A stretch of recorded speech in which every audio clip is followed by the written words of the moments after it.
Sinceramente, o livro mais forte que eu li neste ano até agora. Gente, eu tô muito impactado com esse livro. Passei o dia lendo, acordei cedo e tava querendo uma nova leitura além das que eu tenho, né? Porque sempre é assim. Tem dias que eu quero algo novo, não as leituras que eu estou realizando, que eu fico lendo aos poucos. Então eu queria um livro rápido, pequeno, que eu pudesse ler em um dia e que mexesse muito comigo. E aí eu peguei um e-book, né, que a Companhia das Letras tinha me enviado, e eu tô em choque. Eu terminei há pouco tempo, não faz nenhuma hora que eu terminei esse livro. Terminei, fui tomar um café para pensar sobre ele, sobretudo do que eu iria falar aqui no vídeo de hoje. Então, no vídeo de hoje vamos conversar sobre O Deserto e Sua Semente, de Jorge Barão Biza. E esse autor e jornalista é argentino. Gente, eu tô muito impactado com esse livro, sério. Vamos lá saber tudo sobre ele? Sem spoiler. Jorge Barão Biza nasceu em Córdoba, Argentina. Esse livro é interessante porque aqui é uma espécie de autoficção. A gente observa também muitas pinceladas autobiográficas. Como é autoficção, é autobiografia, mas a gente não pode dizer autobiografia. Ele é caracterizado como autoficção. Esse livro ele vai trazer todos os desastres, né, basicamente, e todas as coisas ruins que aconteceram na família dele.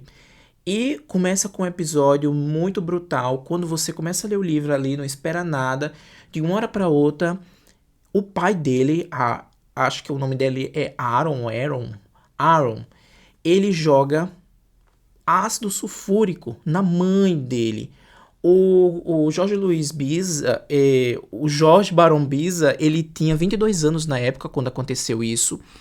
E o episódio que estava ocorrendo ali, que no momento em que a mãe tinha conversado já com alguns advogados, e eles estavam lá conversando com o advogado, inclusive na casa deles, para assinar o divórcio. E aí, quando estava tudo organizado ali, o acordo, chega de surpresa, o pai dele joga ácido sulfúrico na mãe dele, de baixo para cima, que é como ele descreve o episódio, né? E isso é importante porque tem uma conotação de muito dano, né, que vai trazendo para a mãe, o sofrimento que ela vem carregando. Quando ocorre esse episódio, que é um episódio aqui que ele descreve muito bem, e eu fiquei muito chocado quando isso aconteceu, e eles levam, né, diretamente ela para o hospital, ali os advogados dela levam ela direto para o hospital. O único lugar que ela consegue proteger, e protege com as mãos, são os olhos, o resto fica todo desfigurado. Antes disso, ele descreveu como era a mãe dele, né? Uma mulher linda, muito pra frente, sempre com ar assim, poderosa, né? Então era uma mulher deslumbrante, cabelo bem cortado, mulher bem cuidada, pele bem cuidada. E isso chama atenção. O pai dele morria de ciúmes. E aí aconteceu esse episódio. Leva pro hospital. E momentos depois ele fica sabendo que o pai se matou no apartamento onde ocorreu esse episódio do derramamento desse açúcar. Foi um crime muito bárbaro. Que nesse livro é interessante porque como ocorre esse crime, e a gente pode trazer para os dias atuais pelo termo, né, do feminicídio e a tentativa de feminicídio, é importante porque ele também toca alguns pontos da misoginia daquela época, a misoginia das pessoas ali, sobretudo ele percebe um pouco das pessoas que cuidaram da mãe dele. Logo no início ele toma, né, essa atividade para ele toma esse trabalho para ele de cuidar da mãe a partir de então. Ele com 22 anos ali. A mãe chega lá, né? Ele vai descrevendo isso de forma muito minuciosa. É muito interessante esse livro. Quando a mãe chega lá no hospital, ela é sedada, né? Porque ela está sentindo muita dor. Então começa os procedimentos. Como o ácido ele age diferente do fogo, o fogo ele queima e fica ali. Eles começam a tirar as partes chamuscadas, as partes que foram queimadas, e vão tratando.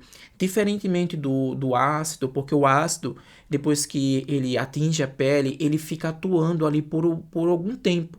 Então, ocorre o que? Enxertos, ocorre a limpeza, mas eles vão tirando e depois pode ocorrer um novo aparecimento de algum ferimento ali, e aí ocorre um derramamento, muita secreção, o corpo mesmo agindo, né, suas defesas, então fica aquela bagunça. E aí ele conta todo esse sofrimento da mãe, a dor, o sofrimento, a questão dela desfigurada, né? Porque esse tema é um tema muito interessante, porque se a gente avaliar uma coisa que do ser humano, né? Eu acho que nossa identidade é o nosso rosto. Então, ela perdeu a identidade dela a partir de então. Então, esse foi o primeiro grande episódio, né, que ocorreu na família, né, um episódio assim, horrível. E aí depois ele sabe, depois de poucas horas, ele sabe que o pai se matou lá no apartamento, né, onde ocorreu isso. E aí é interessante isso porque ele começa a transformar, né, essa história de dor, sofrimento e ao mesmo tempo desastre, né, na família, porque a partir desse episódio do ácido desestruturou toda a família que estava de um jeito, modificou totalmente depois desse episódio. Então, a partir de então, ele pega como se fosse uma espécie de resiliência e ele tenta transformar isso em literatura. E eu fiquei muito chocado com o que ele traz aqui, porque nessa autoficção dele é como se fosse uma espécie de mostrar os danos que uma pessoa que se comportou como o pai dele se comportou pode trazer esses danos, né? E aí é interessante no outro ponto, porque esse livro ele não vai trazer a história triste da família para que as pessoas fiquem com pena dele. Eu acho que não era nem isso que ele queria mostrar de fato nesse livro, que as pessoas tenham pena dele porque aconteceram outras coisas ao longo do texto, né? Vocês vão observar outros desastres. É um livro extremamente triste, que eu acho que quando eu terminei de ler essa obra, eu fiquei muito abalado e com sabe aquela sensação de carga muito negativa, porque é de fato isso. É interessante toda essa história, porque é uma história que teve uma repercussão muito grande. Ele vai, né, acompanhar a mãe com todos esses tratamentos ali, primeiramente no hospital, e depois no hospital, né, que é aquele primeiro momento em que retira o ácido, faz aquele tratamento, que é o primeiro tratamento. Isso demora meses, se eu não estou enganado, foram de 3 a 4 meses. E aí depois ele vai para a questão da reconstituição. Agora, dar um ar mais humano à face da mãe. Então tem esse outro processo. Nisso tudo tem essa discussão que eu achei bem interessante, que a gente percebe um pouco ali, que ele fala sobre a misoginia, fala sobre a identidade, o quanto o rosto ele traz a identidade nossa, e como a mãe ficou depois desse estado, né? E depois de saber de tudo que o pai também foi embora, e enfim, era uma coisa assim horrível. Ele depois do desastre que ocorreu com a mãe, esse crime que ocorreu com a mãe, mas também depois do que o pai fez, do que o pai tirou a própria vida, ele depois retoma, né, ao apartamento. Se eu não lembro exatamente, mas se eu não estou enganado, ele não morava ali. Ele morava, parece que com o pai, ou a mãe morava ali. Eu não entendi muito bem como é essa questão da logística da morada deles. Porque depois ele morou um tempo com o pai, depois ele morava junto, né, com o pai e a mãe, depois morou só com o pai. E aí é outro ponto interessante, quando ele chega lá, aí passa coisas na memória dele, como se fosse um flashback ali, de como era a vida ali dentro, a presença do pai. E aí, nessa questão toda, ele descreve um pouco como era a vida antes. É interessante porque naquele momento também o pai, ele estava muito envolvido com essas questões políticas. Tinha a questão da ditadura, tinha outros questionamentos. Então, ele coloca nisso aqui, e é interessante também que ele traz um dialeto. Até tem um nome específico para esse dialeto, que ele mistura como se fosse espanhol com italiano, que era uma característica, era de uma língua lá, né, que não era o espanhol propriamente dito, mas é uma mistura de espanhol com italiano. E eu achei interessante a forma como o tradutor trouxe aqui, o nome até do tradutor é o Sérgio Molina, que eu achei formidável o trabalho dele, porque ele traz aqui essas questões, né? Que a gente começa a ler o texto e aí a gente pensa que coisa estranha, né? Parece que ele tá errando ali o texto, mas parece que foi errada a tradução, mas não. É a forma como o personagem ali falava. Então era uma mistura de italiano com o espanhol. Além do mais, tem a história por trás desse livro. Esse livro ele teve um problema logo no início, porque depois que o Jorge Barão Pisa escreveu, ele procurou várias editoras para publicar esse livro e muitas editoras rejeitaram. Rejeitaram porque, primeiro, é um caso muito famoso, todos sabiam lá da história da família dele, que trazia esse essa herança, né, podemos dizer dessa forma, que é uma herança maldita, porque foram acontecendo vários episódios ruins, um atrás do outro, e é um livro extremamente triste, com uma carga muito pesada. Então as editoras rejeitaram esse livro. Então o autor publicou por conta própria, né, teve um sucesso. Depois outras editoras foram e publicaram. Mas esse livro é a primeira vez que está no Brasil, né? Primeira vez, inclusive, se eu não estou enganado, esse é o único livro do autor, porque o autor ele também faleceu em 2001 e foi também tirando a própria vida. Então, olha, é uma coisa assim muito bizarra nessa família. Uma coisa que chama atenção é o quanto isso também mexeu com ele.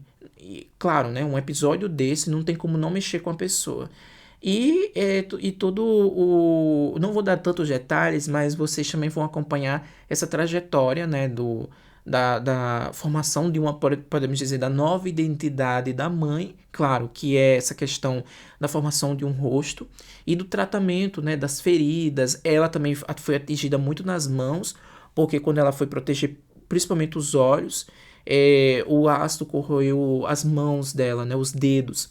Então a gente vai acompanhar, né, toda essa história, uma história bastante dolorosa, e o findar dessa mulher, né, como é que foi o fim dessa mulher.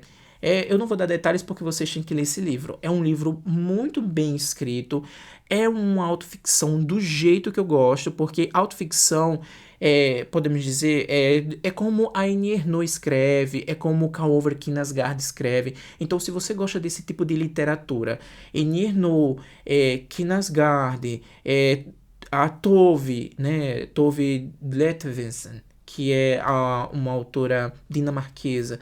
Então, se você gosta desse tipo de literatura, esse livro, O Deserto e Sua Mente, é um prato cheio, simplesmente. E autor argentino que escreveu muito bem. Ele escreve tão bem, gente, é tão sensacional esse livro, que você vai sentir as dores dos personagens. Você sente as dores dos personagens.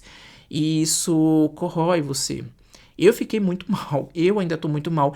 Eu tô processando ainda essa leitura, porque eu acabei de ler, né? Mas é isso. Mais uma dica aí pra vocês, pra se divertir aí com livros tristes, né?